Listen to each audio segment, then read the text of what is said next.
Hey, what's up everybody? Welcome to the video. This time I'm bringing you the SH Figuarts Black Widow movie, Black Widow. So, let's get started. Gotta say, I'm not gonna lie. I'm a little exhausted, so if I sound tired or not into it, that may not be the case. I am just tired. So I'm trying to work out things as I go along, so, I may jump up and down through. So just gonna be transparent with you guys. But yeah, we're gonna jump into this video and we're going to talk about the movie Black Widow. Now, what's crazy about this is, due to the 2020 pandemic, the biggest issue is that we don't actually know what we're getting in the movie.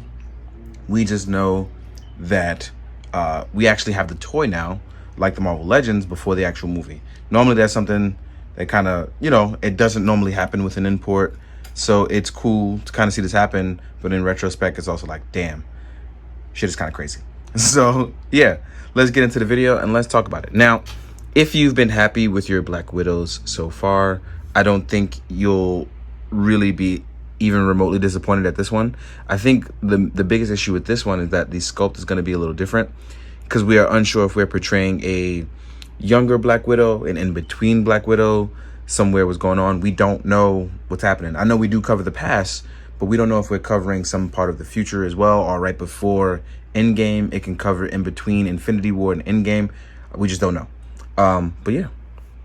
So I'm gonna say we're definitely covering the past on this one, but I'm eager to see what's gonna happen in the movie. But just a quick glimpse around, we get a nice look at the figure. I think the head sculpt is cool. It does make her seem like she has a really big forehead this time because of the way it kind of gives her that perfect hairline, but it just makes it seem like the forehead protrudes out just a bit. Now, what's crazy is, like I said, this actually looks really, really good. There are some improvements. I do have a small amount of gripes. I won't say a lot, but I have a couple of gripes, and we'll get to it. So let's sit her down and let's talk about what's going on. Let's jump to it. Now, as we take a closer look, let's jump into articulation. Let's go on, see what's going down in town. So we have our standard SHF body, which kind of gives you that, it gives you that simple, clean look, but sometimes some people don't like the way the joints work or anything like that. I think this time we get a nice blend of both, actually. So I don't even know what to say, actually. I'm at a loss for words. But yeah, so we get our really cool rotation in the arms. We have an under bicep swivel, like we've been getting with Spider-Man, but hers are actually really clean and work really well. And then there's this butterfly joint that allows you to pull forward and get over in a certain spot. And I think that this is actually really helping because it allows for other things like crossing of arms. And you get things all while maintaining a clean look. And I really enjoy that because we've come a long way with technology where we've had the issue with Spider-Man, but we can actually wrap that up. While not double jointed, she does have a singular joint that allows her to fold all the way in. And it's just as simple as that. We didn't have to change any sort of arm design. We didn't have to change any musculatory design. All we did was add a joint that allows it to literally fold all the way in. I don't see why that's a problem with what goes on with other figures. I just don't know. But maybe it was her design that allowed it to be simple, but it's just really nice to have that. As we can see here, she could fold her arm all the way up. She can go all the way around with no issue whatsoever. This design of the arms is a great example of what we can do with a lot of other stuff. Now, as far as our upper torso goes, and I skipped ahead, but I'm going to get to that. We have an ab crunch that allows you to move forward. You can move backwards. You can actually tilt. Can you tilt side to side? Maybe I'm just pushing it too far. Oh, no, you can tilt side to side. You have a lower waist swivel. So with that crunch, you allowed to get some room, and I've knocked this down now, but we'll get back to that in a second too. Now, as far as the head articulation goes, because the ponytail doesn't really do much. I'm scared to twist it out. No, it has a joint. Okay, cool. Mine was really stiff, and I was scared of messing that up. So this does have movement, so that's really good. That means you can have it flow properly if you want, and it could look as natural as you can get for a toy. So that way, when you're making any sort of movement, you're good. Or you can take it out. It's really up to you, but I was scared of messing mine up. Turns out I just needed to heat it up. As you can see, some of that paint was like messed up. Then we have her batons, which stick out a backpack. These are removable for obvious reasons, if you're gonna, use them or not. And as far as the legs go, we have this waist joint that we saw here and this soft plastic part. So that allows you to move the leg forward and upward. As you can see here, you get really far forward. And you have a double jointed leg. We have our secret thigh swivel, as usual, which rotates in and out. Then we have our foot articulation, which goes forwards, backwards. We have our toe pivot. We have a generous Marvel Legends like ankle pivot going inward and outward. So she got the moves. She got the moves, dog.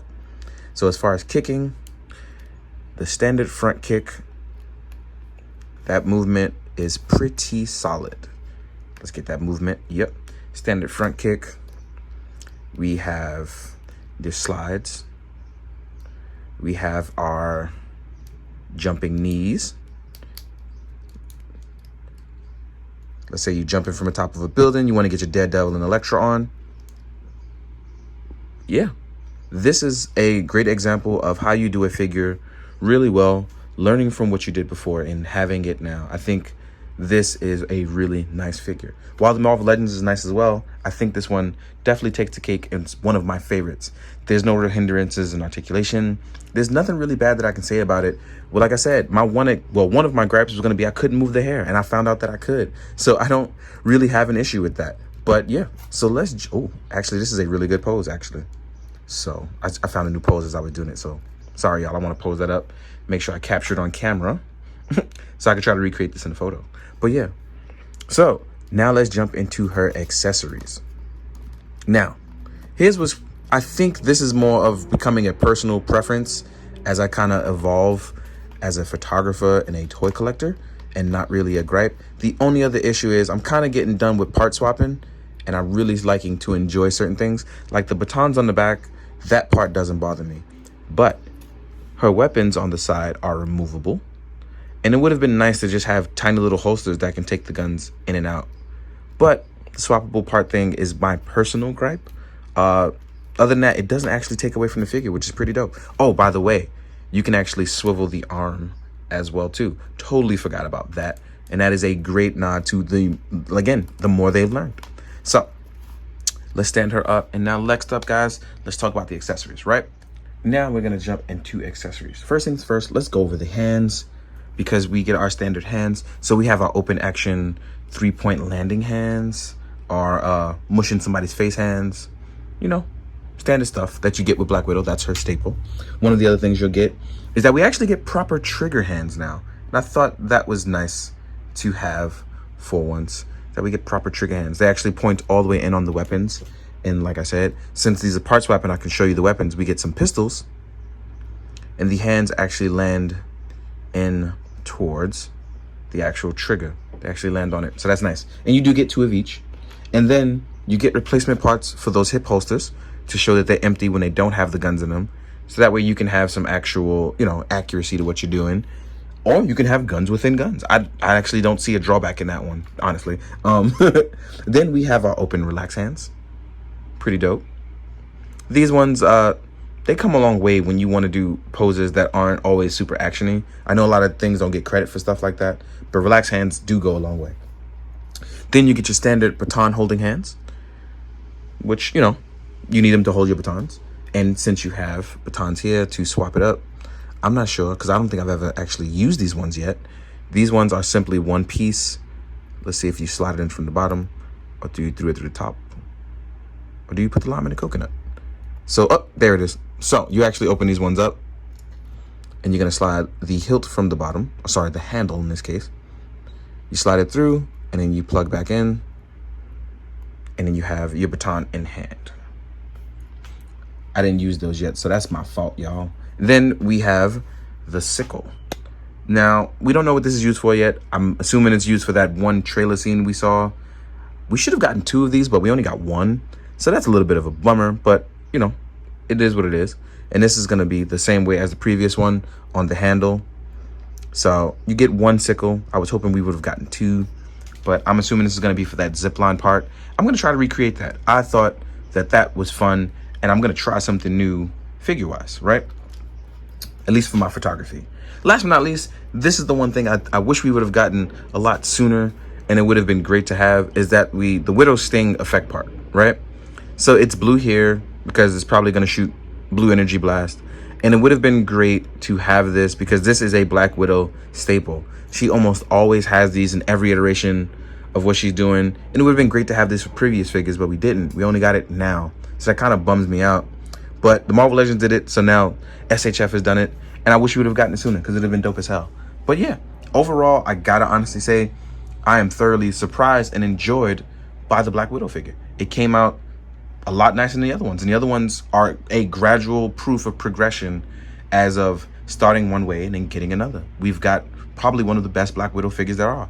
I think the only gripe that some people will have is probably going to be that she's too short for some people. And we're going to get into that part right now. So now we're going to jump into the size comparisons. This is something that, you know, I do. So let's get to it. Now, I actually need to probably stand her up so that way she looks a lot better with the others. Well, I wouldn't say better, but she looks her proper height and that nothing looks a little misleading, right? So let's stand you up as well as possible. Make sure you have that balance, girl. I'm pretty sure you do. Now I'm going to compare her to two other SHF Black Widows, the more recent ones, and then we're going to compare to some other stuff. So let's do that. So we have, actually, the Infinity War Black Widow, which stands a little taller. And then we have the Endgame Black Widow. And Sean, wherever you are watching this, because I know you're going to watch it eventually, make sure you text me. And, you know, because I've been trying to check in on you. So text me, dog. I know we have a lot to talk about anyway. So here we are with the Endgame Black Widow. Like I said, she is just slightly shorter. So again, because we haven't seen the movie, we don't know if, like I said, I'm particularly thinking this is going to be past Black Widow. Maybe she's shorter because she is younger. So it kind of works out in that way. I think it'll make more sense. But it definitely seems like this one is a little shorter. And I am totally fine with that. It just may not work for other people, but it totally works for me. It checks out. So yeah, one thing I do want to try is I'm going to try a head swap. So let's just do Infinity War Black Widow on this body and see what happens. Oh, I kind of just pulled her apart. I should not have done that. That was not cool of me. So this, I don't have a head peg here, but this looks like it could be a good look for Yelena Belanoff. So if you have a second Black Widow, you're going to have to replace a peg here. But just sitting on top, I don't think this is a bad look at all, right? So keep that in mind for those of you that do those head swaps. I don't know how I managed to take my Black Widow apart so quickly. But let's just pop this back on. There we go. And let's now compare her to some other stuff so we can like get this going. So you can see how it looks with other stuff. Here she is with her Marvel Legends counterpart. For those of you who just collect Marvel Legends or you want to see how your widows kind of stack up, the size is completely different. And my Marvel Legend one is really not going to stand. I kind of had her just sitting in the bin. I thought that I was going to use her and I ended up not. So here we are with the size comparison. And as you can see here, two completely different looks, right? So, oh well, hair-wise I meant. I didn't mean by like look. Here she is next to a Lightning Collection Ranger Slayer. So just a little bit bigger, but you know, they still look pretty decent next to each other. Here we are with a SH Figuarts Captain Marvel. And they're both two short gals. Yeah, but one can like literally throw you into the sun. So I wouldn't want to mess with her either. Here we are with a synthetic human. Oop, your hand fell off, but you know, maybe you got a little too handsy, right? Synthetic human is a little bit taller, but again, this kind of stuff works for me when it's supposed to be seen as her being younger or just overall being pretty cool. And I want to definitely put her up against ninjas. Ninjas are always fun, right? Next up, let's do the SH Figuarts stuff. Oh, actually, even better. Let's compare to some people in her movie because I totally forgot about that. I was too busy getting, you know, enjoying myself. Here we are with a Marvel Legends Red Guardian, who I think this size actually works. He's supposed to be a big Hurley Busky guy. Busky is not a word. Hurley, a big guy. Whatever. Here we are with the Marvel Legends Taskmaster, right? So he's pretty big, and he's like moved back a little bit, and you can still see that he's pretty big. This may work with like these two. So if you want to mix and match.